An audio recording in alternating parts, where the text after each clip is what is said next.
Yingen. Bonsoir Caroline. Oui, rebonsoir Dave. Alors ça y est, nous avons les résultats définitifs des 10 bureaux de vote. Et les voici donc ces résultats. C'est l'UC FLN-KS-IAN qui arrive en tête avec 528 voix, soit 40,8% des suffrages exprimés. En deuxième position, on retrouve Sowei FLN-KS d'André Lévy à mes côtés avec 420 voix, soit 32,5% des suffrages exprimés. En troisième position, une autre voix pour le développement et l'innovation d'André Walewem qui fait donc 279 voix, soit 21,60% des suffrages exprimés. Et enfin, Yingen Autrement, qui donc récolte 48 voix, soit 3,7% et qui ne passe donc pas ce cap du premier tour. Un autre chiffre qui est intéressant, c'est le taux de participation qui s'établit à 40,89%. C'est donc 21 points de moins qu'en 2014. André Lévy, une première réaction à ce taux déjà ?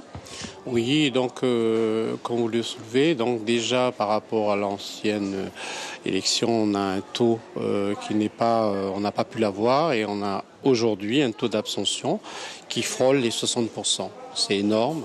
Donc on a bien compris que le temps, le cyclone a empêché beaucoup de nos administrés de venir voter.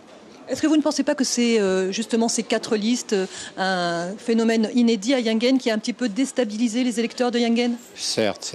Il faut tenir compte que ces 4 listes qui se prononcent aujourd'hui ont fait justement que les gens ont dû choisir. Mais effectivement, 4 listes, c'est une grande première ici à Yingen où on a toujours eu une liste unique ou 2 au maximum. Mais c'est aussi un élément qu'il faut tenir compte.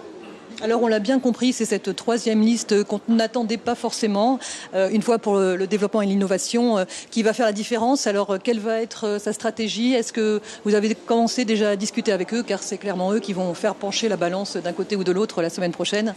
Nous n'avons pas entamé de discussion avec d'autres listes pour pouvoir faire des alliances.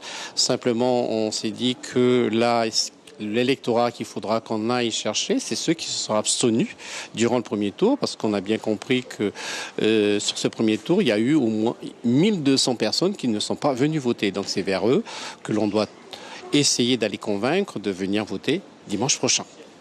Merci beaucoup, monsieur le maire. Merci. Bonsoir. Voilà ce qu'on pouvait dire sur ces élections à Yingen. Merci.